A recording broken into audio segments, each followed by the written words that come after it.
hu hu hu hu hu hu hu.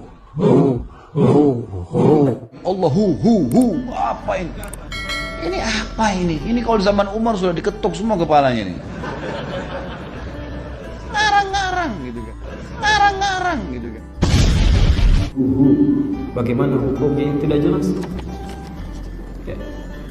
Tidak ada hukumnya yang tidak jelas. Hu apa maksudnya hu kan?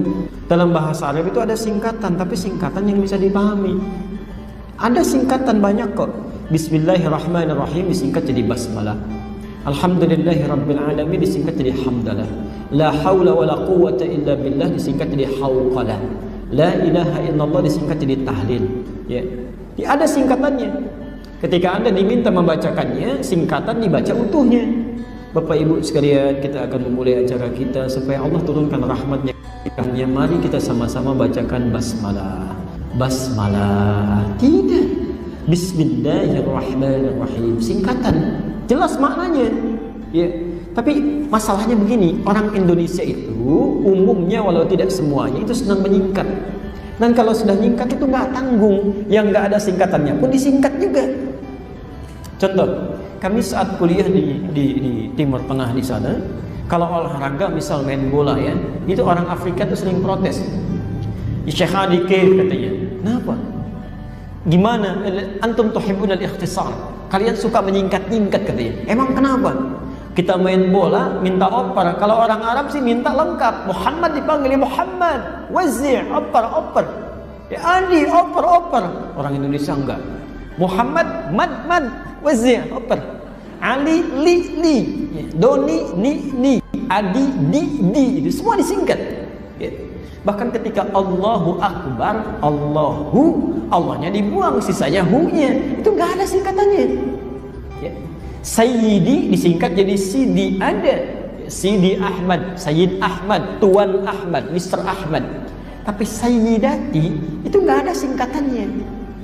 Disingkat oleh orang Indonesia Siti. Nggak ada singkatan. Siti Aisyah, Aisyah nggak pakai Siti loh. Siti Khadijah nggak pakai Siti. Oh, hati-hati nanti ditanya salah arah lagi. Ya, Masya Allah. Jadi hemat kami, Allahu a'lam, saya tidak tahu apa maknanya, tapi menurut saya kalau bisa menyebutkan kalimatnya dengan utuh itu lebih baik dibandingkan disingkat-singkat pada yang tidak ada singkatannya. Ya. Misal dia ingin zikir, menyingkat dari kul huwallahu ahad disingkat jadi hu, itu tidak jelas menurut saya. Ya, walaupun Anda paham apa yang dibacakan, tapi nanti menjadi tidak jelas di dalam pandangan orang yang mendengarkannya. Ya, jadi sebaiknya dibacakan dengan baik dan jangan tolong cari alasan. Ya. Biasanya begini, ada orang-orang yang saking diberitahu dengan jelas, saking ingin mempertahankan kebiasaannya, kadang-kadang balik menyalahkan. Anda kan baru belajar, belum paham. Bukan baru belajar, Nabi aja yang paling paham nggak pernah menyingkat begitu. Pernah nggak ada zikir dari Nabi misalnya? Temukan satu hadis saja, jangan banyak-banyak. Ya, jangankan yang sahih, yang palsu aja. Yang palsu ada zikir menggunakan kalimat Allahu disingkat jadi hu. Hu akbar disingkat jadi bar. Misal ada nggak? Satu hadis aja. Kalau ada, saya orang pertama yang akan mengamalkan. Jadi termasuk ayat yang unik. Musa itu tak kayak Taurat. Kamu jangan pernah ragu atas pertemuan Musa dan Rasulullah Muhammad SAW.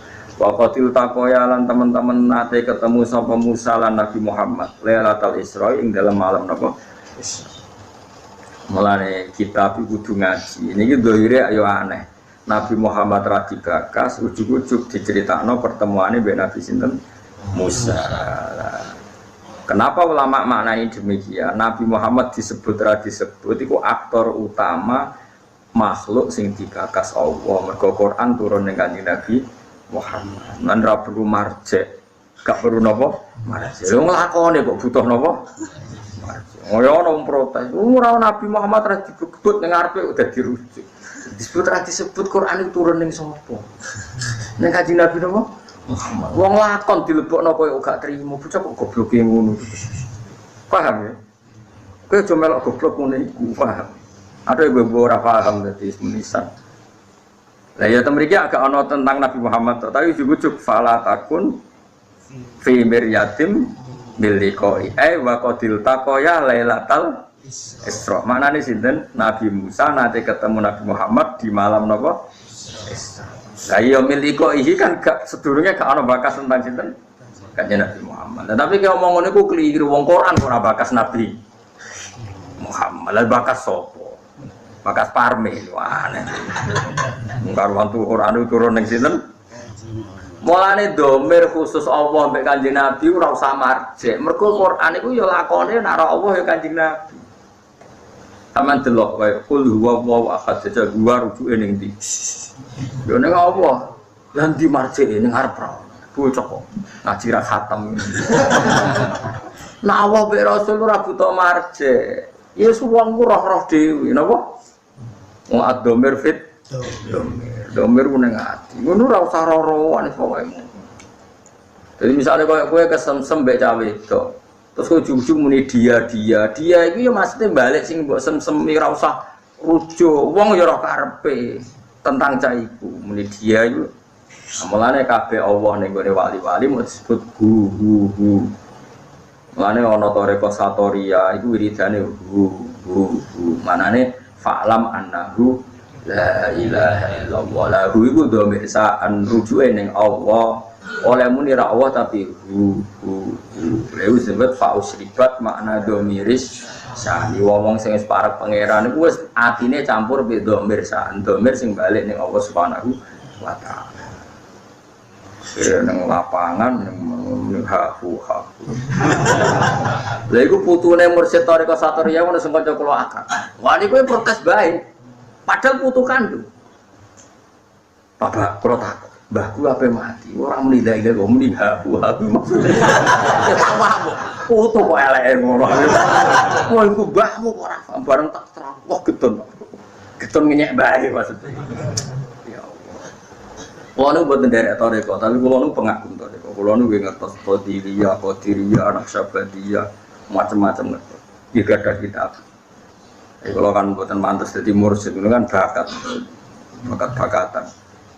Tapi kalau hormat sekali. Tapi di antara toreko Satoriyah ini wiridane jen hu. Ini maknanya hu sangka dhamir sya'an ning ayat fa'lam annahu la ilaha illallah. Sing dimaksud kitab Imri nama fa'usribat makna dhamir sya'an. Wong-wong apik iku dhamir sya'an wis menyatu dengan dirinya sehingga ora keweca muni Allah isane muni apa iku jenenge fa'usribat makna dhamir sya'an. Dadi dhamir iku dhamir sya'an iku dhamir al-mufassar bi jumlatin badal. Tapi iku ora penting, pokoke pentinge iku angger Allah Rasul apa-apa ora butuh marjek. Mergo Quran iku lakone ya Kanjeng Nabi. Mulane aja protes, milih kok iki piye dhamir ora ana marjeke. Ora usah ngono, ora marjek. Anu Quran lakone Kanjeng. Wong karek nampa kecangkeman. Senengane kok protes no? Fi min liqai saking ketemune Nabi Musa ning Kanjeng Nabi Muhammad sallallahu alaihi wasallam. Wa qatil taqaya lan teman-teman wis tau ketemu sapa Musa lan Nabi Muhammad Lailatul Isra'i ing dalem bengine dina napa? Isra. Ya ora usah protes. Kan gak ono cerita Isra ning arep. Ora ono piye iki juz 21 surat Isra wis kliwat juz 15 ora ono. Nah itu ada analisis ulama. Sehingga analisis ulama itu mengatakan begini. Fama min amin illa wa yatakhayyalu fihi takhsisu. Saya ulang lagi ya. Fama min amin illa wa yatakhayyalu fihi takhsisu. Enggak ada lafadz am kecuali kebayang ada takhsisnya, kebayang ada pengkhususan. Karena ya otomatis itu otomatis.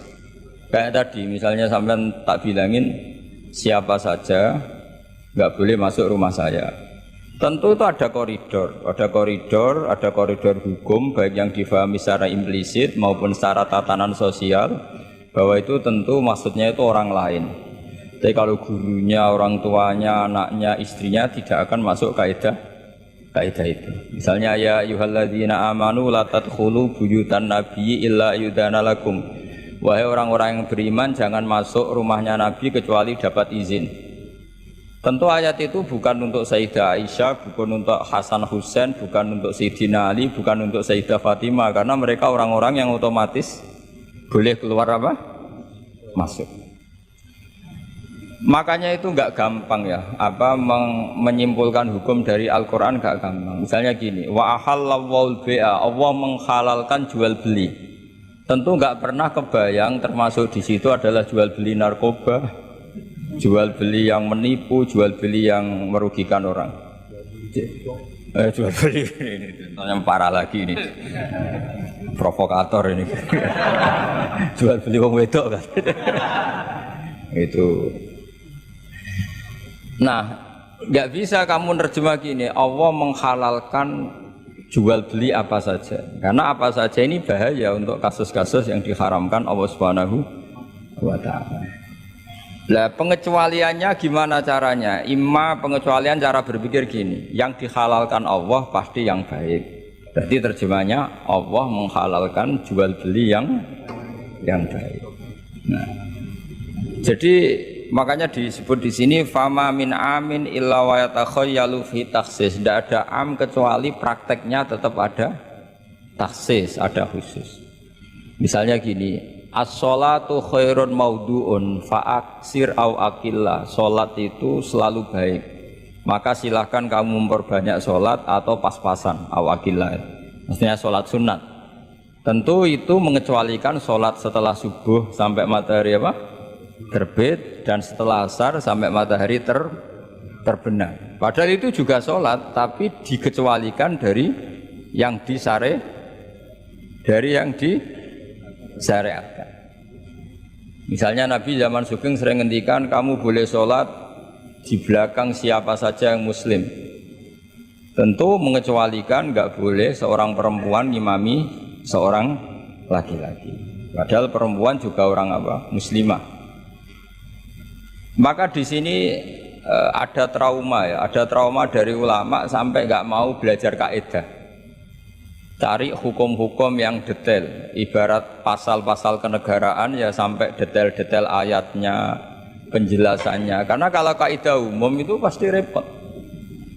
Misalnya sampai mengartikan Pancasila, sila ketiga itu apa? Persatuan Indonesia. Kan nggak bisa kamu artikan partainya harus sama, pilihan presidennya harus sama, karena kalau beda namanya tidak persatuan. Ya tidak bisa seperti itu, karena kalimat itu pasti bias. Nah, makanya fama min amin illa wa yatakhayyalu fihi takhsisu. Tidak ada am kecuali ada taksis. Di sini dicontohkan hurrimat alaikumul maitah, diharamkan pada kalian makan bangkai. Kamu tahu maknanya bangkai? Bangkai adalah hewan yang mati tanpa bidzakatin syar'iyyin, tanpa penyembelihan secara syarak. Ada enggak pengecualinya? Ada. Ikan laut. Ikan laut itu kan matinya tidak karena disembelih. Halal apa enggak? Halal. Artinya kata hurrimat alaikumul maitah, diharamkan pada kalian bangkai, ternyata ada pengecualian, yaitu as-samaku wal jarad, belalang dan ikan laut. Nah, itu masih banyak lagi. Makanya terus dibabkan faslun fi amihi wa khosihi, bab menerangkan ayat atau qaulullah yang am, yang umum dan yang khos, yang khusus. Nah, untuk memastikan itu ya mau tidak mau memang harus belajar. Kalau nggak belajar nggak bisa, yang ngikuti ulama. Biasanya ya nggak mau belajar, ya nggak mau ikut ulama, itu yang jadi masalah kan. Karena ikut juga gengsi. Apalagi yang diikuti kubu sebelah, biasanya masalah itu. Nggak boleh dalam ilmu Quran, nggak boleh seperti itu. Sebab itu bab ini diteruskan oleh Imam Suyuti fi mujmalihi wa mubayyinihi. Ayat yang mujmal dan mubayyinnya, penjelas dari mujmal itu.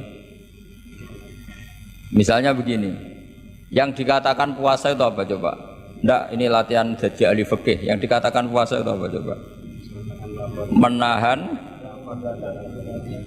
Umumnya orang kan menahan lapar dan minum dari fajar shadiq menjadi sampai terbenamnya matahari. Nah sekarang pertanyaannya, kalimat menahan lapar dan haus itu maknanya itu kan sebetulnya masih salah. Redaksi itu salah, karena juga nggak boleh hubungan intim, nggak boleh memasukkan apa saja ke lubang dan sebagainya. Terus lalu batasannya sampai matahari terbenam. Ada beberapa daerah yang terbenamnya matahari itu tidak wajar. Sampai misalnya siangnya itu 22 jam. Atau kebalikannya, nggak ada matahari terbit, nggak ada matahari tenggelam, kayak di kutub. Sehingga saya berkali-kali bilang, ulama Indonesia itu kenapa alim? Itu ya diantara faktornya itu ada unsur kebetulan. Sehingga ada katakan hoax. Coba kalau kamu jadi ulama di kutub, terus cerita, baca takrib di sana. Awal waktu sholat subuh itu ulul fajri sodik sampai terbitnya matahari. Orang kutub mesti tertawa-tawa, mataharinya mana bah? Gitu. Waktu zuhur adalah ketika matahari agak tergelincir ke arah barat dari garis tengah. Wah, yang bener aja. Nggak ada matahari kok semua ukurannya matahari. Sehingga dalam ilmu falak astronomi diterangkan daerah yang nggak diliwati khotul istiwa, kalau dalam bahasa Indonesia disebut katul istiwa, itu sebenarnya dari ilmu falak Arab, itu namanya khotul istiwa. Khotun itu garis, istiwa itu garis tengah. Khotul istiwa terus jadi bahasa Indonesia katul istiwa. Kayaknya tidak mungkin lah orang Indonesia pertama ahli falak, mesti yang ahli dulu itu orang Arab, karena ilmunya dari Arab. Jadi dari kulaan terus dijadikan bahasa sendiri apa? Katulistiwa. Seperti Taj Mahal itu sebenarnya dari bahasa Arab mumtaz mahal. Mumtaz itu spesial, mahal itu tempat. Terus bahasa Indonesia jadi apa? Taj Mahal. Itu kacau semua itu bahasa. Saya terangkan.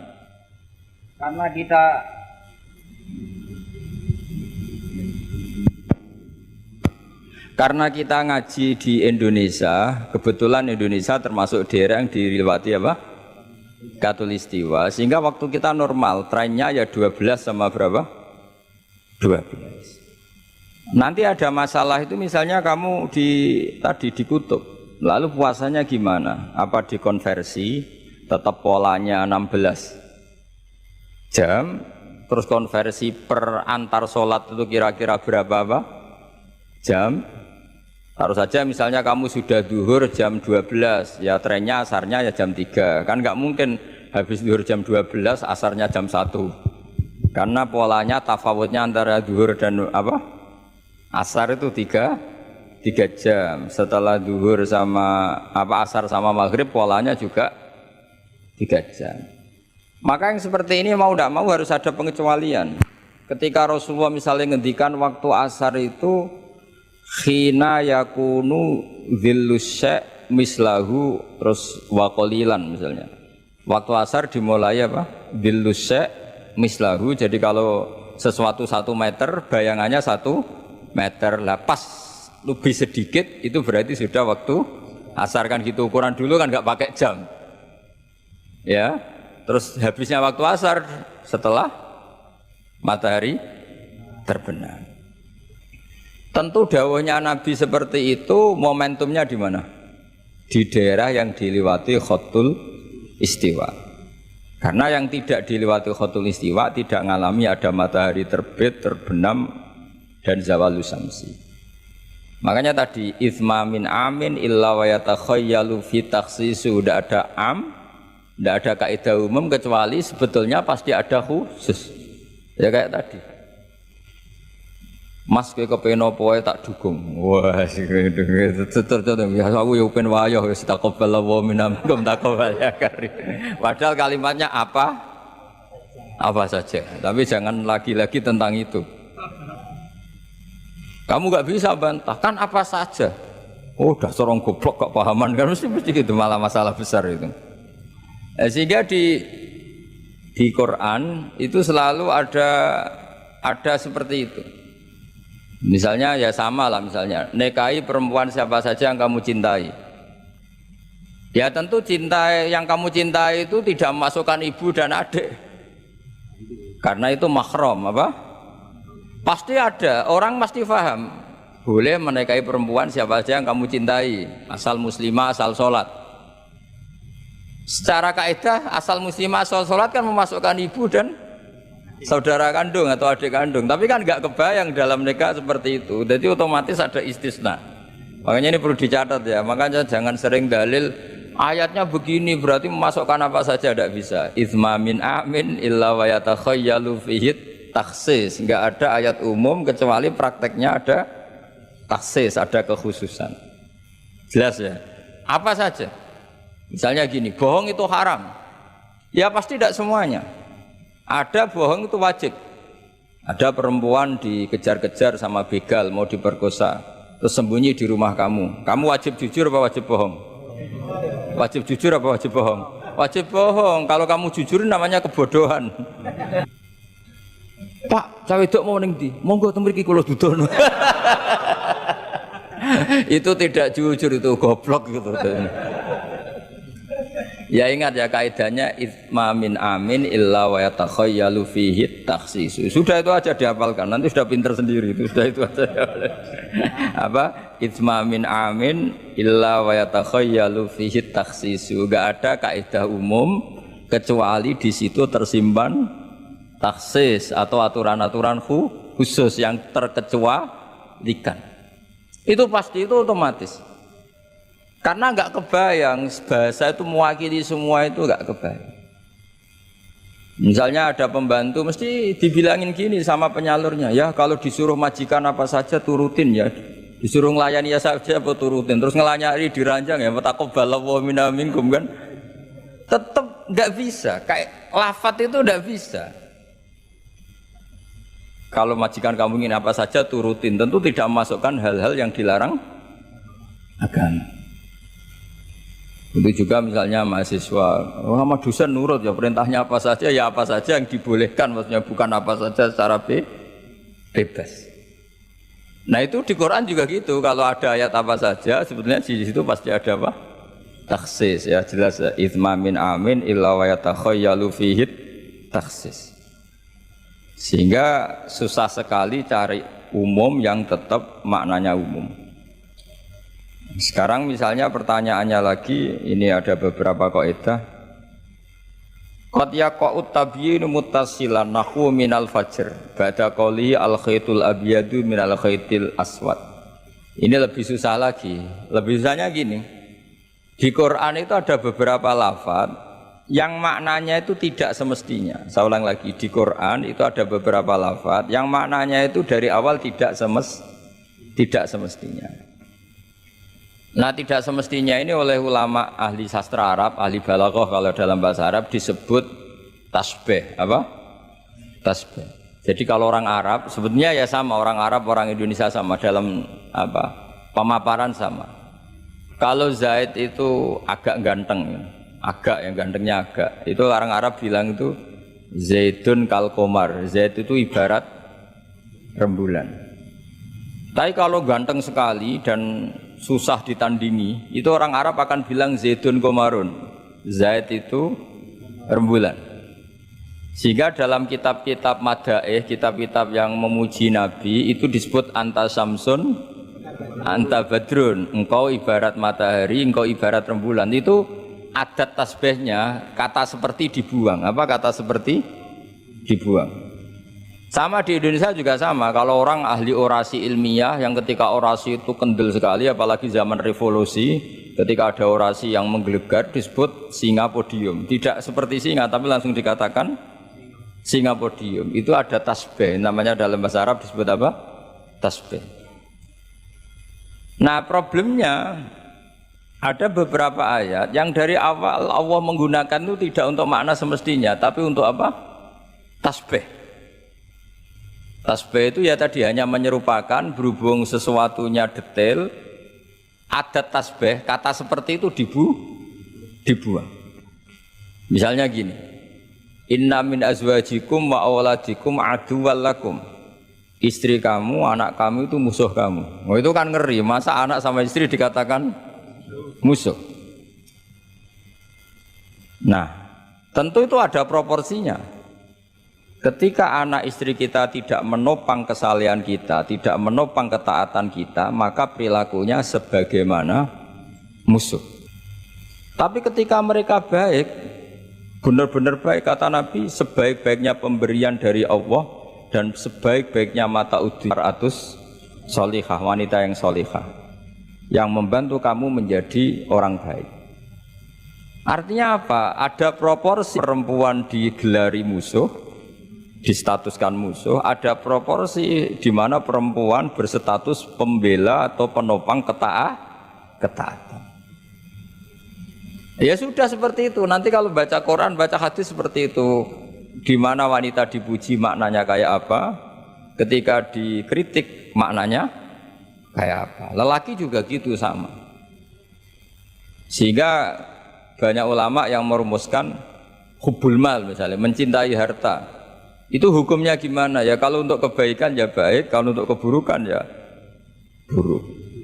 Nah, makanya innama amwalukum wa auladukum fitnah. Harta kamu, anak kamu itu ujian. Nah, ini penting sekali dikenalin sehingga Quran itu tidak saling bertabrakan. Ya, Quran itu tidak saling bertabrakan. Di ayat ini perempuan dipuji, di ayat ini perempuan dikritik. Misalnya tadi inna min azwajikum wa auladikum aduwal lakum, tapi ada ayat fassolihatu qanitatun hafizatun lil ghaibi bima hafizallah. Perempuan itu luar biasa, penjaga kedamaian, penjaga kehormatan, itu luar biasa dipuji. Ya tentu dalam konteks yang layak dipuji. Kalau sedang dikritik ya dalam konteks yang layak dikritik. Artinya pujian ini bukan cek kosong tanpa pengecualian, dihujat atau dikritik juga tanpa cek kosong tanpa pengecualian. Lagi-lagi kaidahnya itsma min amin illa wa yatakhayyalu fihi takhsis. Tidak ada lafadz umum kecuali di situ terbayang ada kekhususan. Ya jelas ya. Jadi, nah kemudian kekhususan itu gimana? Kalau dalam ilmu fikih disebut menghilangkan masodak. Masodak itu pokoknya ini tak pakai bahasa asli ya, biar nanti habis ngaji itu keren. Ini pasti pakai bahasa asli yang di usul fikih. Masodak itu satu nama yang mencakup sesuai kriteria definitif lah kalau dalam bahasa inteleknya ini. Misalnya gini, ini coba pegangin. Ini yang dikatakan tangan ini sampai ini kan, ini semuanya tangan. Nah ini namanya mujmal. Kata Rasulullah misalnya kalau kamu wudu, basuhlah tangan kamu. Tapi secara sanad kita sampai Rasulullah basuh tangan itu sampai sini saja. Ya kan? Itu di bab wudu. Sampai siku saja, tapi sikunya terbasuh loh ya, jelas ya. Padahal ini juga tangan. Tapi di bab qat'u yadis sarik, di bab memotong tangannya pencuri, wasariku wasariqatu faqta'u aydiyahuma. Orang kalau mencuri dalam ajaran Islam atau negara Islam dipotong tangan. Segini apa hanya segini? Sampai gelang kaki apa mata ini namanya? Pergelangan apa sampai sini? Pergelangan. Padahal kalimatnya ya faqta'u aydiyahuma, maka potonglah tangannya. Tapi ternyata di bab potong tangannya pencuri di negara Islam hanya pergelangan, tapi di wudu sampai siku. Lalu kalau mau tanya ukurannya apa Gus? Ya itu ukurannya ngaji tadi. ya ukurannya ngaji memang nggak bisa dijelaskan. Kalau nggak paham jangan protes terus gitu. Ya sudah seperti itu. Apalagi misalnya di Quran disebut jika kamu tahallul dari haji maupun umroh, mukhallikina ru'usakum, itu lafadznya mukhallikina ru'usakum, memotong kepala. Masa setelah haji dibantai kan enggak? Nah itu ru'us di situ itu dengan makna apa? Rambut. Lalu pertanyaannya harus semua apa sebagian? Nah itu kan masalah. Nah itu namanya mujmal. Mujmal itu lafadz yang umum, masodak kalau dalam bahasa Arab. Kemudian kita mencari-cari sanad. Saya ulang lagi, kita mencari-cari sanad sampai Rasulullah dulu beliau maknanya kayak apa. Akhirnya ternyata Rasulullah kalau tahallul ada yang gundul, lontos, didoakan sampai 3 kali, Allahumma marhamil muhallikin. Terus sahabat pada usul wal muqassirin ya Rasulullah, masyhur itu kan. Ya Allah, semoga orang yang cukur gundul engkau beri rahmat yang banyak. Sahabat yang enggak mau gundul usul wal muqassirin, juga yang cukur apa? Pendek. Nabi masih ngulang lagi wa marhamil mukhallikin. Mereka protes lagi wal muqassirin ya Rasulullah, tapi Nabi masih enggak mau ngendikan apa? Nah, terus baru ketiga sudah disebut, baru yang terakhir bilang apa? Wal muqassirin, juga yang cukur pendek. Lalu ukurannya apa? Imam Syafi'i milih qadruun mulatil asbu, sekadar apa? Ujungnya apa? Jari. Sehingga pokoknya kira-kira segini. Jumlahnya minimal berapa? 3. Nah seperti itu mau tidak mau lafadz itu mujmal, kita tidak pernah bisa tahu tanpa sanad ke Rasulullah Shallallahu Alaihi Wasallam, karena Nabi yang punya otoritas litubayyina linnasi ma nuzzila ilaihim. Kamu Muhammad yang punya otoritas menjelaskan apa yang saya turunkan. Karena kalau tanpa Nabi tidak bisa. Misalnya Allah hanya ngendikan wa yuqimunas sholat, orang baik adalah yang mendirikan sholat. Jumlah rakaatnya kamu tahu tanpa Nabi. Nggak tahu kan mana yang wajib, mana yang sunat juga enggak. Makanya ketika ada orang mau belajar sholat sama Nabi, kata Nabi sudah di sini aja nginep kan. Terus kamu sholat terus di belakang saya. Setelah 3 hari nginep, Nabi ngajarinya mau gini dok, sallu kama ra'aitumuni usolli, ya sudah niru saya. Jadi Nabi nggak pernah ngajar kayak di kampus-kampus nulis, terus nerangin itu enggak. Kalau ada orang belajar sholat, ya Rasulullah saya ajarin sholat sebagaimana sholat engkau. Ya sudah nginep di sini 3 hari, kamu sholat di depan. Ya sudah, terakhir mau boyong, Nabi hanya ngendikan sallu kama ra'aitumuni usolli, ya sudah kamu sholat kayak saya. Ketika musim haji juga gitu. Orang disuruh haji, kata Nabi, apa saja yang saya lakukan dilihat ya. Ya Rasulullah. Setelah selesai haji, Nabi hanya ngendikan litakhudhu anni manasikakum apa? Litakhudhu anni manasikakum, ya sudah kamu mengambil cara ibadah haji dengan melihat saya. Nah, cara-cara seperti itu sebenarnya lebih efisien ketimbang tag. Karena kalau tag itu bias. Sudah bias, kalau umum mesti potensi taksis, ya, potensi apa?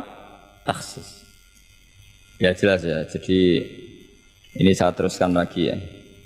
Misalnya at-talaqu marratan. Yang dikatakan cerai ini termasuk contohnya lagi, ini saya beri contoh. At-talaqu marratan, talak itu ada 2. Itu benar apa salah? Di Quran loh. Talak ada 2, benar apa salah? Cara fikih salah, karena menurut fikih talak itu 3. Ya saya ulang lagi ya, di Quran kan istilahnya at-talaqu marratan, talak itu 2. Salah apa benar? Salah secara fikih, karena secara fikih talak itu 3. Maka cara memahami gimana? At-talaqu marratan, talak itu hanya 2 dalam konteks yang boleh kembali. Karena setelah 3 itu nggak boleh kembali lagi sampai si istri dirasakan orang lain. Nah, namanya apa? Muhallil. Nah, akhirnya orang ulama itu mulai trauma, memahami ayat mulai trauma. Traumanya karena setiap satu kalimat atau satu frase atau satu qodiyah kalau dalam bahasa Arab itu mesti duduknya beda-beda, duduk perkaranya beda-beda. Di bab wudu tangan itu sampai siku, di bab qat'u yadis sarik memotong tangan pencuri hanya sampai pergelangan. Ya sudah, kalau tanya lah, cara tahu gimana yang ngaji sudah nggak bisa itu jelaskan. Apalagi sebulan sekali gini, wah tambah. Ya ngaji puluhan tahun saja tidak mesti alim, apalagi sebulan apa? Kali. Makanya itu bisa dipakai alasan. Kenapa ada alim? Kan sebulan sekali. Jadi kalau ditanya kenapa ada alim, kan apa? Sebulan sekali. Itu kan salahnya Gus Ba, tidak mau ngajar tiap hari gitu. Ya jadi jelas ya. Jadi semua itu ada proporsinya. Misalnya ada ayat lagi la tudrikuhul absor. Keyakinan orang mukmin nanti di surga itu melihat Allah apa enggak? Enggak, keyakinan umumnya yang hadir di sini. Melihat kan? Tapi ada ayat la tudrikul absor. Allah itu tidak bisa tersentuh, bisa diliput oleh pandangan mata. Padahal di sebagian ayat wujuhu yauma idzin nadhirah ila rabbiha nadhirah, orang-orang baik adalah wajahnya bersinar, nadhir itu maknanya bersinar pakai dot, ila rabbiha nadhirah, dan wajah-wajah itu nanti melihat Allah. Akhirnya yang pakai dot ya. Jadi kalau pakai dot itu bersinar, wujuhu yauma idzin nadhirah, terus ila rabbiha nadhirah. Nah, akhirnya ulama cara berpikir gini, la tudrikuhul absar wa huwa yudrikul absar wa huwal latiful khabir. Meskipun kita melihat Allah itu tidak mungkin ikhaham detail. Ya, faham detail, karena bagaimanapun Allah itu qadim itu la yutakayyaf, enggak kebayang. Apapun hebatnya kita, perangkat kita ini semuanya profan, semuanya hadis. Sementara Allah adalah zat yang tidak terbatas. Sehingga ya sudah, kita tidak akan melihat secara utuh, secara sempurna sampai kita paham. Tapi seperti itu sudah bisa dikatakan melihat. Paham ya? Misalnya Anda melihat Merapi dari jauh, sudah bisa dikatakan melihat. Tapi jangan disuruh detail, pohonnya apa saja. Nah itu kan nggak ngerti detail. Ya kira-kira gambarannya seperti itu. Jadi la tudrikul absar ada makna khususnya, yaitu sampai menguasai, sampai memahami. Ila rabbiha nadhirah, ya melihatnya sampai apa sih kira-kira? Ya sudah seperti itu. Makanya semua kalimat ngendikane semua ulama, semua kalimat itu proporsional. Kamu bilang mencintai istri, sama ibu ya bilang mencintai, saya teman yang kamu cocok ya mencintai. Lalu makna mencintai itu gimana coba? Mencintai ibu ada maknanya sendiri, mencintai istri ada maknanya sendiri, terus mencintai simpanan ini yang repot. Itu maknanya juga sendiri lagi. Mencintai teman sendiri lagi, mencintai uang maknanya ya semuanya dengan kata mencintai. Misalnya orang mukmin disebut walladzina amanu asyaddu hubbalillah, orang mukmin itu sangat mencintai Allah. Kalau mencintai Allah itu dengan mencintai manusia itu beda, aturannya juga beda. Kata para ulama, kalau Allah itu suka kalau dimintai. Tapi kalau kamu mencintai seseorang, kamu sering minta, wah itu istaqabbalallahu minna. Jadi Allah itu suka Allahu yaghdabu in tarakta su'alahu wa banu adama yaghdab. Jadi Allahu yaghdab in tarakta su'alahu. Allah justru tersinggung kalau orang yang mencintai dia kemudian tidak sering-sering minta. Tapi kalau Bani Adam semakin sering dimintain malah nafsu ya, malah tersinggung, malah capek. Jadi sama-sama kalimatnya juga mencintai. Nah bayangkan Quran itu seperti itu. Min awali hatta akhiri, lafaz ini semua proporsional. Semua itu proporsional. Sehingga cara maknani gimana ya tadi, ada am, ada khos, ada mujmal, ada muqayyad. Makanya kita akan selalu berdebat, misalnya ya saya ulang lagi, selalu berdebat. Madhab kiblat itu sebetulnya harus persis apa enggak? Ya tadi seperti ngaji saya kemarin. Kalau dalam konteks Indonesia asal kelihatan ke barat ya sudah keceluk madhab kiblat. Karena kalau detail, saya ulang lagi, kalau detail berarti semua masjid itu maksimal luasnya hanya 18 meter. Karena Ka'bah diameternya hanya 18 meter. Sekali yang di ujung sana, wah pasti melencengnya jauh itu. Jangan-jangan yang melenceng pas imamnya malah. Karena kalau Ka'bah 18 meter yang ujung sana, berarti imam yang di sini, bisa sampai Ethiopia. Iya kan? Nah, itu kalau harus detail juga Ka'bah orang sholat harus cekung. Nah kalau cekung bisa menuju ke satu titik.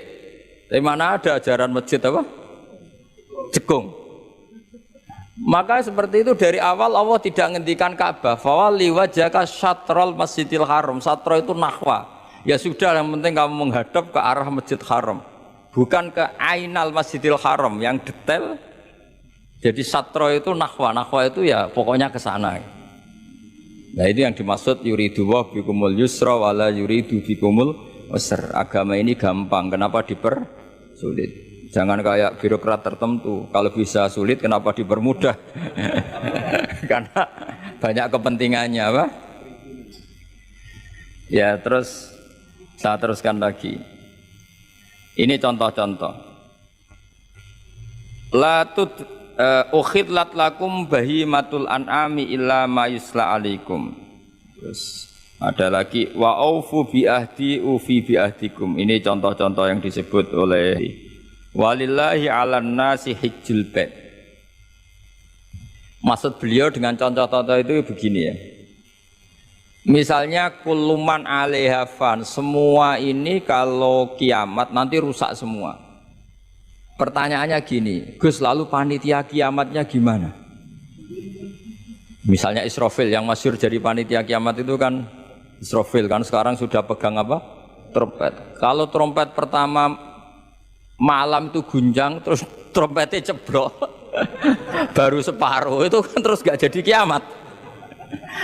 Maka ulama mikir ini yang ya sudahlah kecuali panitianya gitu mesti akhirnya. Karena kalau ini panitianya ikut guling, apalagi wah trompet sama mana ini belum selesai kiamat kalau sudah apa jatuh. Bisa dibayangkan kan kalau niupnya dari atas jatuhnya di Kaliurang, udah gitu dekat Mbak Marijan susah nyarinya itu.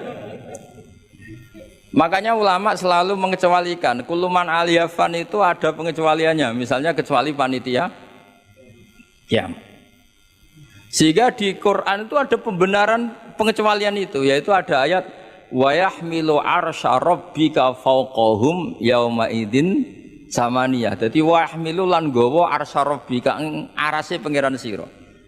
Fawqahum kang pangeran sak dhuwure para malaikat. Sapa samaniyatun malaikat 8. Jadi ketika kiamat dahsyat itu masih ada malaikat 8 yang masih happy-happy saja. Masih santai saja. Karena dia panitia. Ini kalau sampai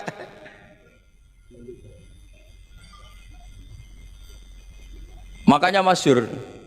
Ya, itu kan jadi yauma idzin wa yahmilu arsya rabbika fawqahum yauma idzin. Di hari kiamat itu ada malaikat yang masih enggak rusak, yaitu termasuk 8 malaikat panitia apa? Kiamat. Maka Israel itu semoga ikut ngaji di sini Israel itu kacau. Kacaunya itu dia tahunya itu terlambat, masyhur itu. Setelah orang mati semua nanti di kiamat, kamu sudah tidak tahu, sudah mati. Ini saya tahu ya di kitab. Setelah mati semua, Allah tanya, Israel sudah mati semua? Sudah Gusti. Sudah semua, sudah. Masih satu, mana Gusti tak coplok nyawane katanya. Kamu katanya.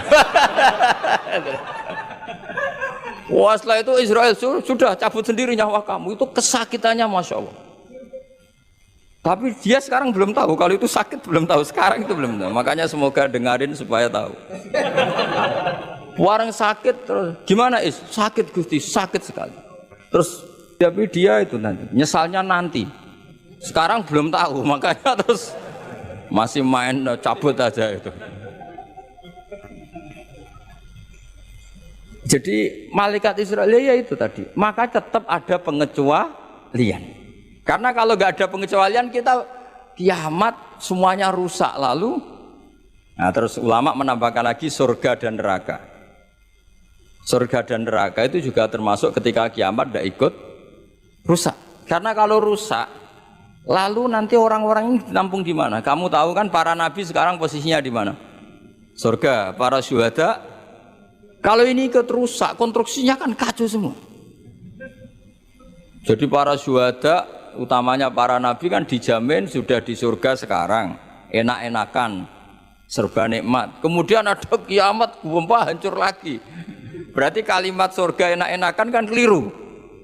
Maka ada pengecualian lagi, termasuk surga dan neraka. Lah itu fama min amin illa wa yatakhayyalu fihi taksis. Ya, jadi makanya ini pentingnya ngaji ulumul Quran ya. Bagaimanapun UI itu didirikan para ulama dulu. Mulai dari ulama NU, Muhammadiyah semuanya ikut mendirikan apa? UI. Dulu yang mendirikan ya Kiai Haji Wahid Hasyim, Mas Mansur dari Muhammadiyah, semuanya ulama.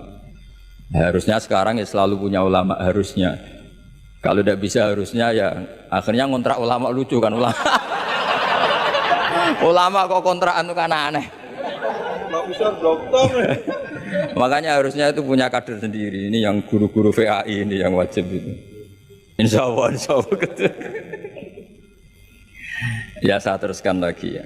Jadi lafadz-lafadz yang butuh penjelasan kayak ihdinas siratal mustaqim, tunjukkan kami jalan yang lurus. Tentu butuh penjelasan. Penjelasannya apa? Siratal ladzina an'amta 'alaihim, jalan mereka yang telah Engkau beri nikmat. Juga sama, walillahi 'alan nasi hijjul bait.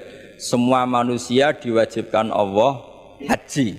Lalu kan tidak mungkin semua manusia punya kemampuan. Akhirnya diberi penjelasan manistato'a ilaihi sabila, yang punya kemampuan ke sana.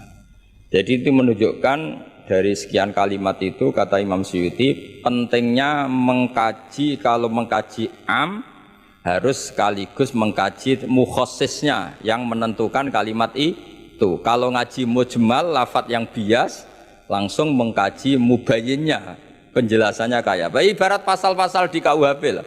Kalau belajar pasalnya harus belajar ayat-ayatnya supaya tahu detail. Kalau ndak ya kayak tadi persatuan Indonesia berarti bikin partai yang berbeda melanggar Pancasila karena silanya persatuan. Oh ya kacau kalau gitu. Nah kira-kira seperti itu lah lafadz am kalau difahami liar ya kira-kira kayak seperti itu. Makanya saya berharap jangan mudah menvonis karena ndak segampang itu. Misalnya Nabi sering ngendikan laisa minna man khasyana, tidak termasuk umatku orang yang menipu. Ya ternyata ketika menipu itu tidak perilaku atau cerminan sebagai umatnya Nabi, tapi ya dalam hal menipunya saja. Tapi kalau ketika dia pas sholat, pas zakat, pas baik, ini cerminan umatnya Nabi. Jadi laisa minna efitil kal khoslah, itu semua ulama menafsirkan efitil kal khoslah. Dalam hal itu dia tidak cerminan umatnya Nabi. Tapi di hal-hal yang lain cerminan umatnya Nabi. Karena tetap fama ya'mal mithqala dzarratin khairan yarah wa may ya'mal mithqala dzarratin syarran yarah. Artinya yang baik ya baik, berarti cerminan umatnya Nabi. Misalnya kayak orang tukang nipu, tapi ternyata ya tukang sholat, tukang zakat, tukang puasa, ya sudah pas tukang baik cerminan umatnya Nabi, pas tukang buruk ya cerminan temannya setan lah kira-kira gitu. Tapi jangan langsung, wah sudah ini setan tok, ya keliru kamu, dia kan punya sisi baik. Ya sudah seperti Quran saja, baik ya roh, syarron ya roh, artinya semuanya ada catatannya sendiri. Fa may ya'mal mithqala dzarratin khairan yarah wa may ya'mal mithqala dzarratin syarran yarah. Ini saya baca lagi ya. Qala Ibnul Hassar minan nasi man ja'alal mujmal wal muhtamil bi izai syai'in wahid. Qal waswab anal mujmal al-lafdu al-mubham alladhi la yufhamu al-muradu minhu wal muhtamil al-lafdu al-waqi' bil wad'il awal. Ya, kalau mujmal itu lafadz yang global. Kalau muhtamil itu lafadz yang kayak iya kayak tidak. Saya ulang, kayak iya kayak tidak. Kayak iya kayak tidak itu imma karena bias, wa imma karena konteks. Saya beri contoh misalnya gini, saya punya pembantu ya, kalau dalam tradisi kiai itu punya anak dalam, terus bilang gini, Jong tamunya kasih kopi. Ya pagi-pagi ada tamu, saya bilang Jong tamunya kasih kopi. Ternyata tamunya itu perempuan atau orang yang nggak ngopi, kemudian disuguhi teh. Pertanyaannya anak dalam ini melanggar apa enggak? Tidak, karena kata kopi itu sebenarnya mewakili kata alat untuk menghormat tamu. Cuma saya sebagai kiai adalah elengnya itu kopi. Jika kopi itu bukan ibaratun anil kopi, anil kohwa, tapi ibaratun amma yukri bihid doifa. Itu memang harus ngaji. Seperti itu kalau nggak ngaji nggak bisa. Saya melafatkan kopi itu adalah implementasi dari yang penting ada yang nyugati. Bukan dengan makna kopi hitam. Sehingga misalnya tamunya kok disuguhi sprit, kebetulan dia milih sprit atau milih teh, Saya juga sudah senang karena pembantu saya berarti sudah pinter, yaitu menghormat. Jelas ya. Ya sehingga kata itu sering tidak mengikat dalam agama ini. Sama seperti Rasulullah ketika bilang gini, ya Mu'ad inni uhibbuka Mu'ad, kamu saya senang kamu, kata Nabi. Ya Mu'ad inni uhibbuka, saya senang kamu. Berhubung saya senang kamu, fakul li sholatin, sebagian riwayat fala tada'anna kulla sholatin, maka setelah habis sholat, dubura kulli sholatin, kamu lafadzkan Allahumma a'inni ala zikrika wa syukrika wa husni ibadati. Kamu jangan pernah lupa berwiridan, ya Allah bantulah kami mengingat Engkau, ala zikrika wa syukrika, mensyukuri nikmat Engkau, wa husni ibadatik, dan ibadah secara baik kepada Engkau. Pertanyaannya, ketika Nabi nyebut Mu'ad itu sebagai orang hanya Mu'ad, apa sebagai umat yang harus dilatih?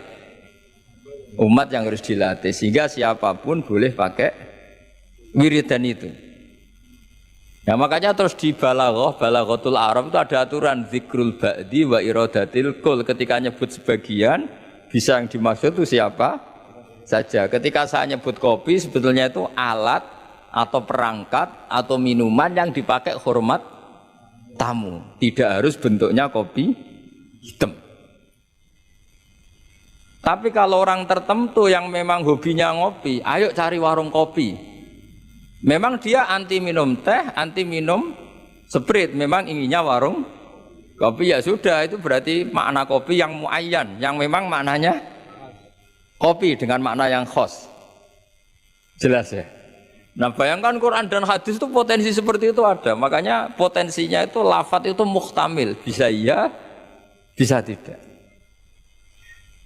Nah di sini ini pentingnya ngaji. Jadi sehingga ketika Allah ngendikan rijal sekalipun lelaki, kadang maknanya memasukkan perempuan.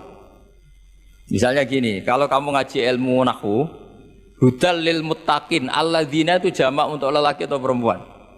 Alladzina, lelaki. Tapi Quran itu untuk lelaki, tok apa lelaki dan perempuan? Dua-duanya. Tapi Allah ngendikan alladzina yu'minuna, bukan allai yu'minna, bukan pakai redaksi perempuan.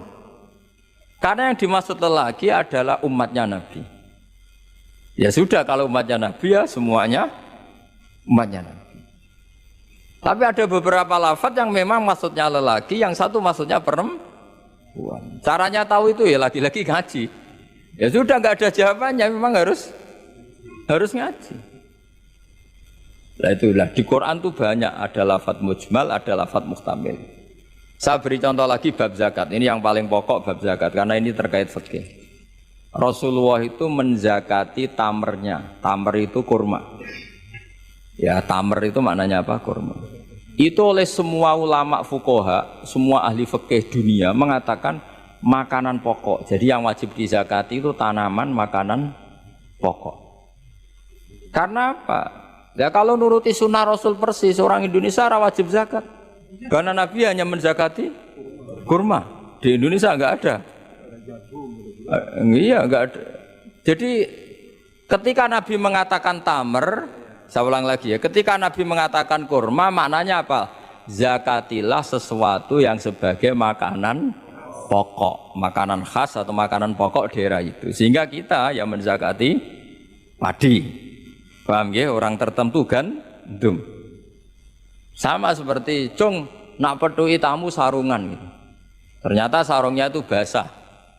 Wah, daripada basah katoan cekak, ya tidak seperti itu. Sarung adalah ibaratun pakaian yang dianggap sopan dalam tradisi santri.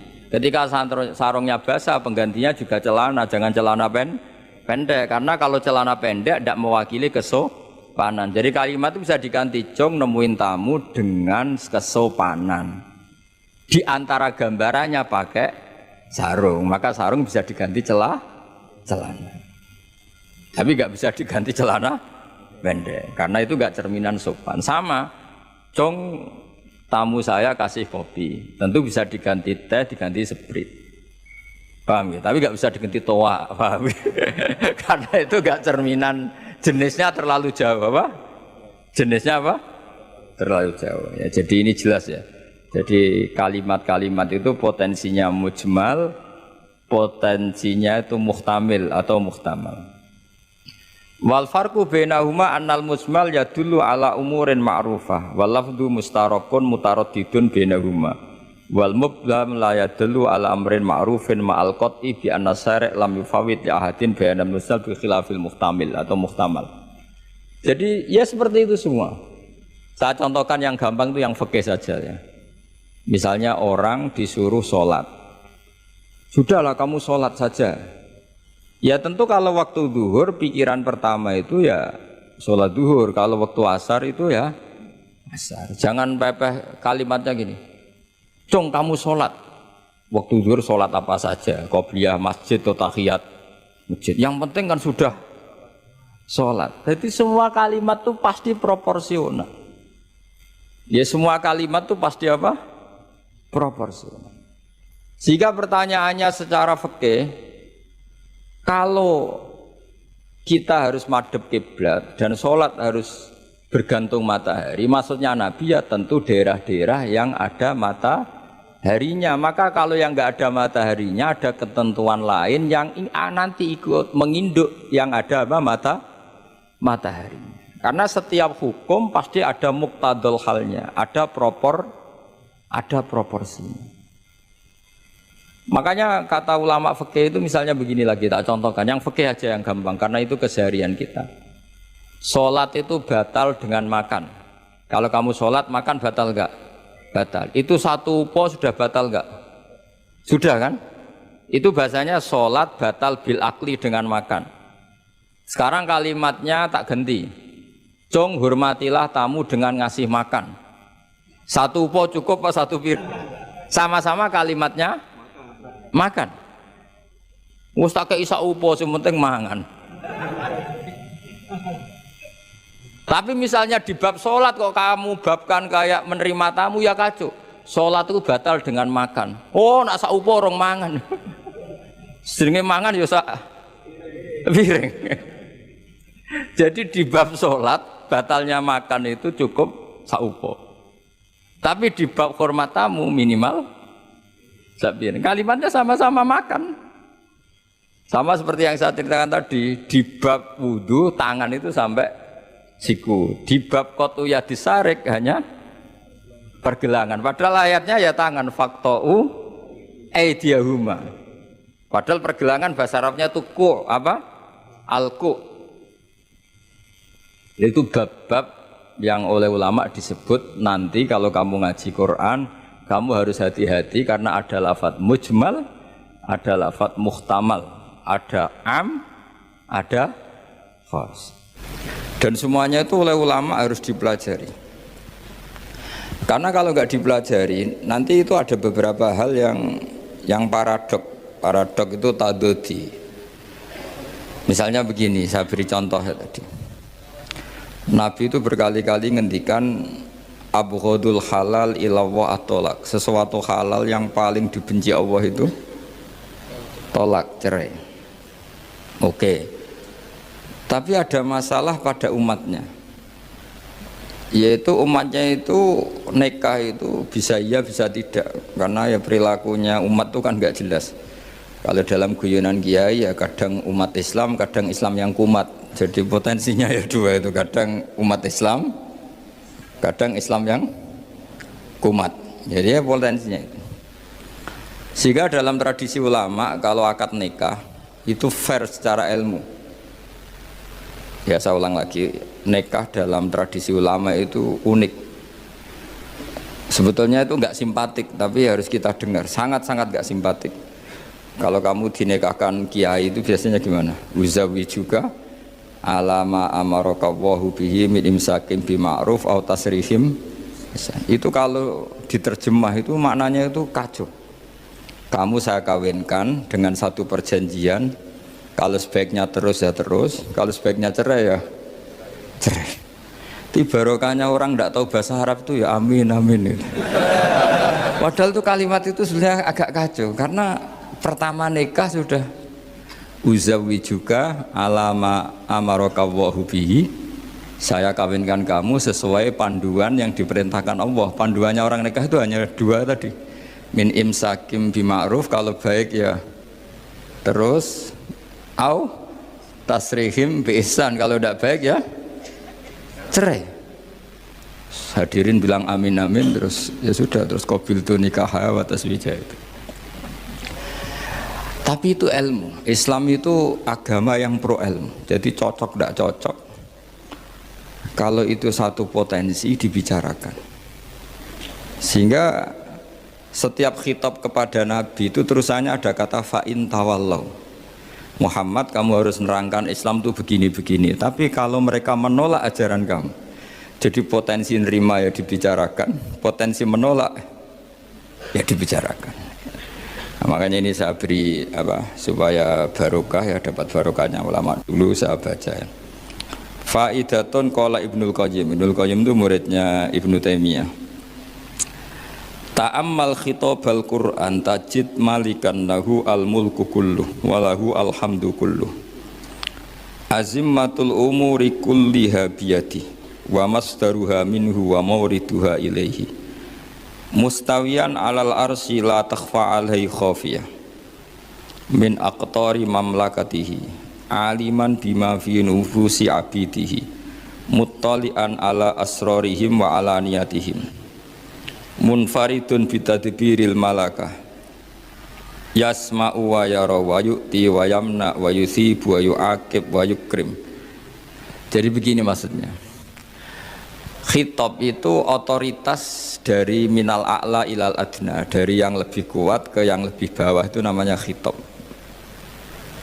Kemudian harusnya kita semua sebagai manusia itu sebenarnya orang yang tidak sah memberi khitab, memberi perintah. Karena kita sendiri tidak berstatus khalik, pencipta. Jadi misalnya gini, saya janji sama sampean besok datang ke saya, kamu tak kasih uang. Besok saja saya tidak mesti hidup. Jadi janji itu sudah salah, besok saja saya tidak mesti hidup. Kalaupun hidup saja, uang saya terbakar atau dicuri orang. Maka di sini dibutuhkan otoritasi khitab, harus diberikan zat yang punya otoritas penuh, yaitu zat yang nggak akan mati, yang nggak akan lumpuh, yang nggak akan mengalami satu gangguan sosial. Sebab itu dalam pandangan ulama tafsir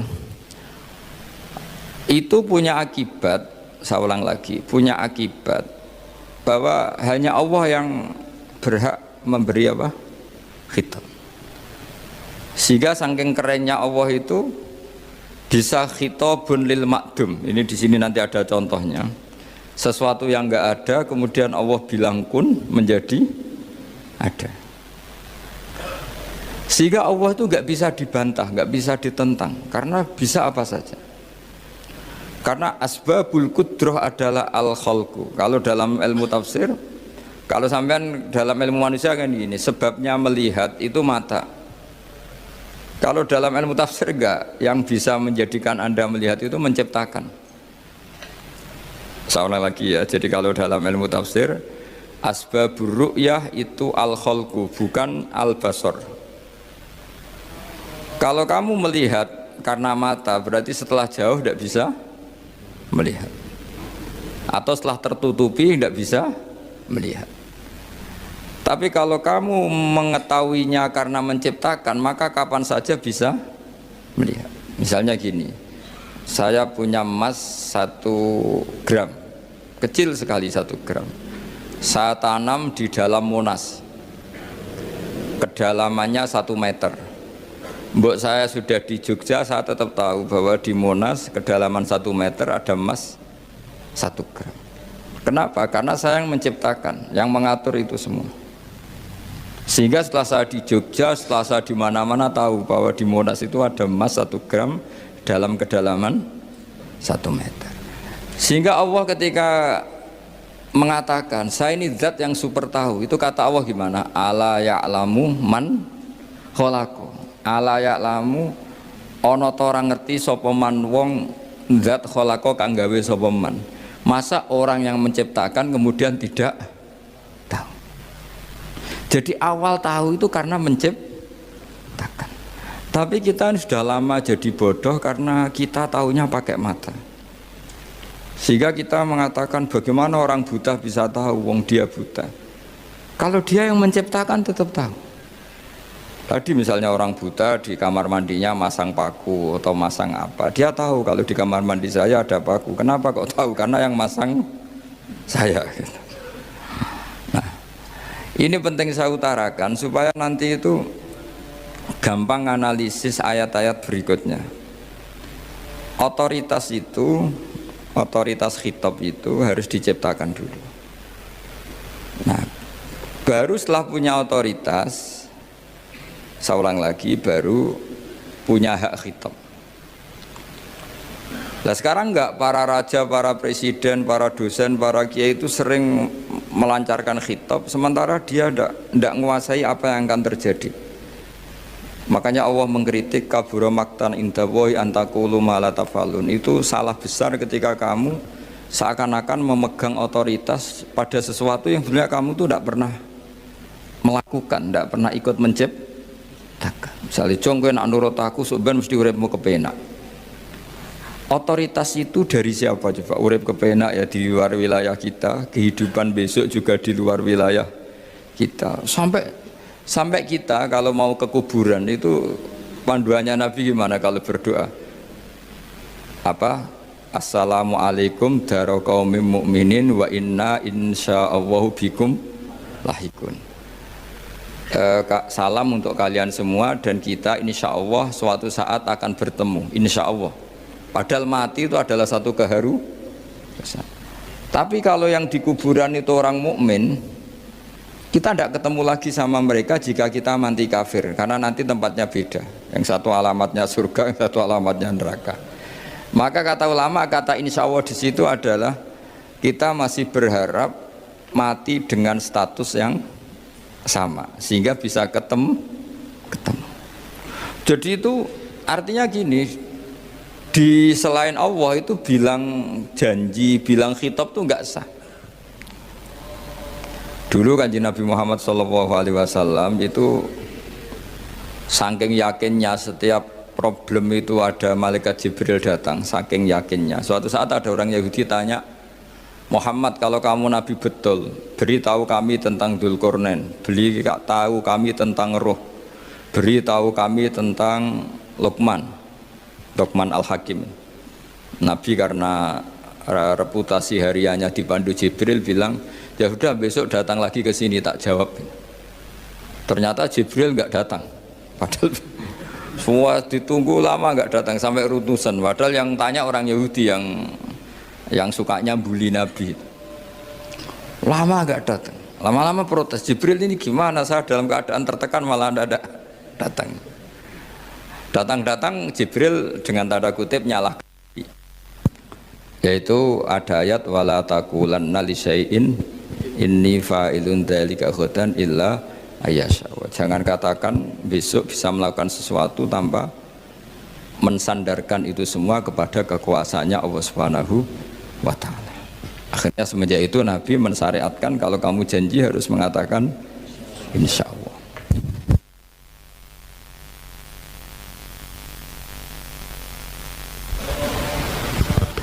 Ya kenapa ini saya katakan penting, karena nanti khitab di Quran itu supaya proporsional ya. Sekarang banyak orang memahami Quran tapi nggak mau mempelajari ilmunya apa? Quran. Termasuk ilmunya Quran tadi ya, ada 3 ingat ya. Khitabun lin nabi itu bisa saja khitabun li ummati, yaitu dalam kasus-kasus yang Nabi tidak ngalami kasus itu tapi yang ngalami umatnya. Nah kenapa khitabnya tetap kepada Nabi? Karena yang bisa komunikasi dengan Allah itu hanya Nabi. Makanya bisa dilihat di ya ayyuhan nabiyyu itu mufrad mudzakkar. Nabi Muhammad itu satu orang yang berstatus lelaki. Kemudian idza talaqtum itu kalian semua. Harusnya kan kamu, karena dari satu orang ke satu orang. Tapi ini enggak. Wahai Nabi, jika kalian umatmu gitu. Jadi karena yang alami tolak itu umatnya. Terus kedua, khitabun lin nabi, dan yang dimaksud itu memang Nabi, kayak sholat tahajud. Sholat tahajud itu sholat yang memang untuk Nabi ya. Karena tahajud yang menjadikan punya hak syafaat itu hanya Nabi. Sehingga ngendikane ulama, Nabi itu wajib tahajud, tapi kalau umatnya hanya sunat tahajud. Jadi Nabi itu termasuk ya kelebihannya sekaligus bebannya wajib apa? Tahajud. Tapi bagi umatnya sunat. Kenapa? Karena Nabi ingin sekali punya hak syafaat. Kemudian sama Allah diberi instruksi, diberi syarat, wa minal laili fatahajjat bihi nafilatal lak asa ayyab'atsaka rabbuka maqama mahmuda. Muhammad, kalau malam kamu harus tahajud supaya kamu nanti diberi hak syafaat. Itu kalau umatnya tahajud nggak boleh sampai diteruskan ayat-ayat ayat asuka, karena kamu tidak punya hak syafaat. Disyafaati saja tidak mesti. tapi Nabi harus tahajud supaya punya hak apa? Dan perlu dicatat, syafaat itu hadisnya sahih semua, di Bukhari ada, di Muslim ada. Cuma orang berlebihan cara menolak syafaat atau mengimani syafaat. Ada yang berlebihan ngimani sampai tidak pernah ngamal baik, mentang-mentang nanti dapat syafaatnya Kanjeng Nabi. Ada yang nggak percaya syafaat, itu ya kebablasan juga, padahal itu ada di hadis sahih semua cerita syafaat. Itu khitabun Nabi, dan yang dimaksud memang Nabi, sehingga umatnya tidak wajib tahajud tapi Nabi wajib tahajud. Terus ketiga, khitabun lin Nabi sekaligus khitabun li ummati. Itu yang dimaksud di hadis Arba'in Nawawiyah, wa inna wa ta'ala amaral mursalin bima amaral bil mu'minin, atau dibalik amaral mu'minin bima amaral bil mursalin, dibolak-balik sama. Yaitu para nabi ya dikhitabi memakan sesuatu yang thayyibat, para orang mukmin juga kena khitab memakan sesuatu yang apa? Thayyibat. Ini sama. Jadi ya ini ada tiga berarti ya, khitabun lin nabi, tapi yang dimaksud umatnya. Khitabun lin nabi yang dimaksud adalah nabi saja. Terus ketiga, khitabun lin nabi yang dimaksud plus umatnya. Nah, kajian seperti ini penting. Karena kesalahan Khawarij itu satu kelompok ekstrim yang tidak mengikuti Sayyidina Ali, juga gak mengikuti Sayyidina Muawiyah, tidak mengikuti Ali, juga gak mengikuti Muawiyah, disebut Khawarij. Khawarij itu jamaknya Kharijah, dia keluar dari pikiran ala Sayyidina Ali, juga keluar pikiran dari Muawiyah. Di sini disebut dia khurut dari kata Khawarij, serba keluar, dia tidak mengikuti sana, tidak mengikuti sini, akhirnya disebut Khawarij. Nah, Khawarij itu orang yang berpikir sesuai kritik yang dilakukan Quran, tapi mereka lupa bahwa yang punya otoritas kritik itu Allah. Karena yang kalau boleh sama-sama terganggu, kerajaannya itu hanya Allah. Gini, saya beri contoh ya. Yang punya hak ketika sepeda motor saya kamu pakai, yang punya hak menentukan itu gasap apa pinjem itu saya apa orang lain? Saya. Ketika yang pakai gak pamit itu teman akrab saya atau anak saya atau orang yang saya ridhoi, itu namanya gasap apa pinjem gak pamit? Ya udah, ini harus jelas. Tadi pagi saya ngaji direktorat, saya bilang di fikih itu ada istilah ulima ridhohu. Sesuatu tidak pamit formal tapi sudah diketahui ridhonya. Makanya di fikih ada bab namanya mu'atoh, tadi pagi saya terangkan ya. Di perdebatan fikih itu ada bab namanya apa? Mu'atoh. Mu'atoh dari kata ato yu'ati, mu'atotan, saling transaksi yang non verbal tapi maklum. Ya seperti kalau kamu marung itu contohnya, kalau kamu marung di kantin terus makan gedang goreng, itu nyuri apa beli? Coba jawab saja. Kalau dikatakan beli kamu belum bayar, kalau dikatakan nyuri terang-terangan. Coba kalau mbak-mbak milih mana, itu nyuri apa beli? Kalau beli belum bayar, kalau nyuri kok terang-terangan ya. Nggak nyuri apa beli?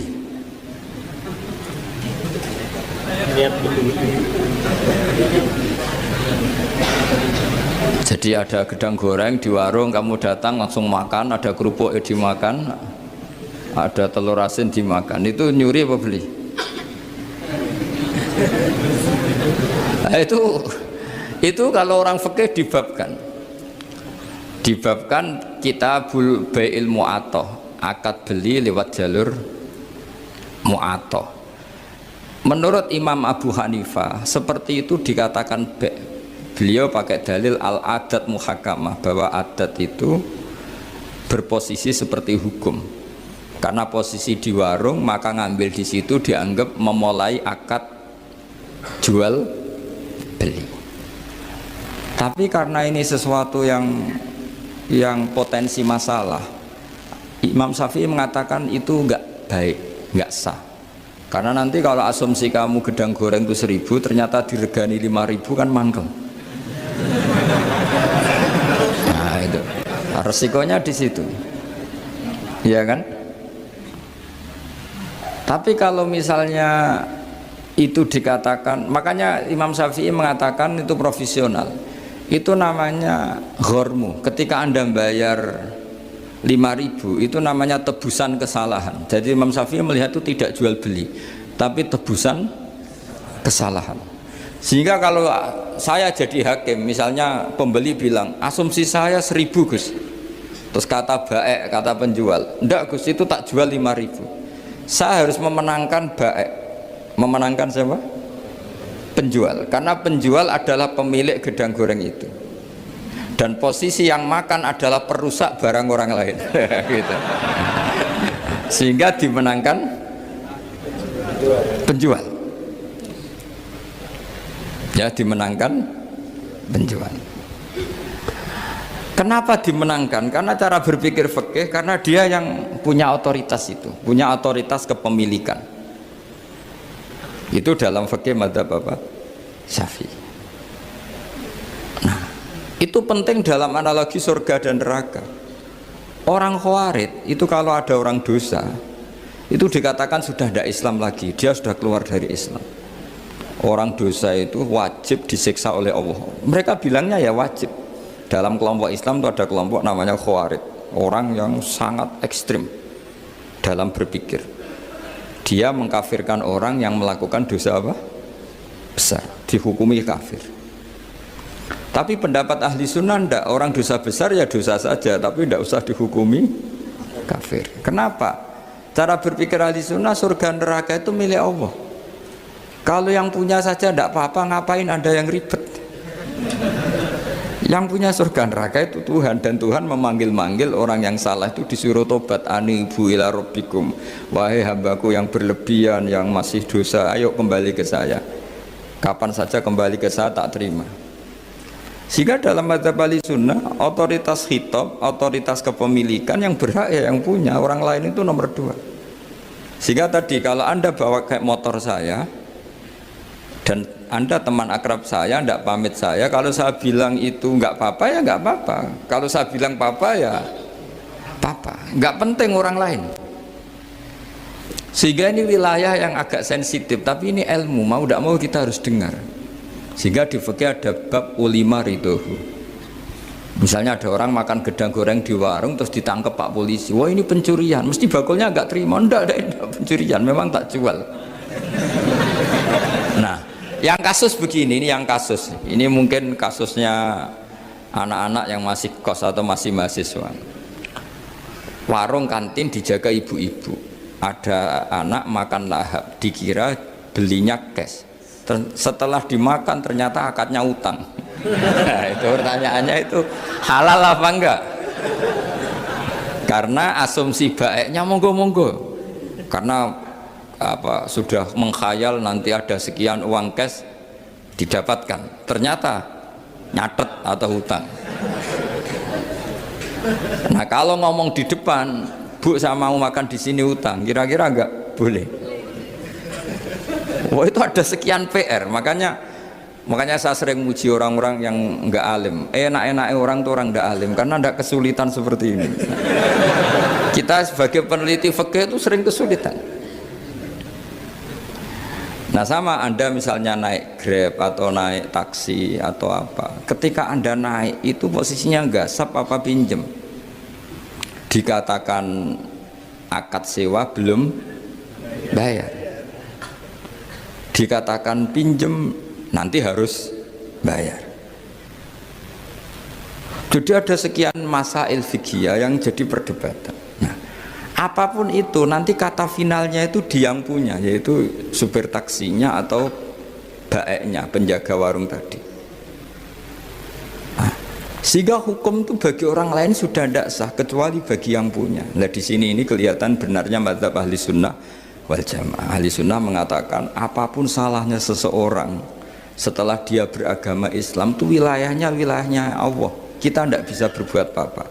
Makanya ada ayat laisa laka minal amri syai'un aw yatuba alaihim aw yu'adzibahum. Muhammad, meskipun kamu kekasih saya, kamu tidak punya otoritas menentukan si A dimaafkan, si A disiksa. Otoritas itu hanya bagi saya, kata Allah. Sehingga banyak orang yang Nabi kurang srek karena membunuh pamannya Hamzah malah dikasih tobat sama Allah, namanya Wahsy. Wahsy itu orang yang Nabi gak suka karena pernah membunuh Sayyid Hamzah di perang Uhud. Tapi sama Allah marah dikasih tobat. Sa'labah yang sering ibadah di masjid, sering iktikaf, saking seringnya ibadah itu sampai digelari hamamatul masjid, merpatinya masjid. Tapi na'udzubillah beliau malah berakhir dengan su'ul hati. Kita tidak pernah tahu. Kenapa begitu? Karena begini, wilayah yang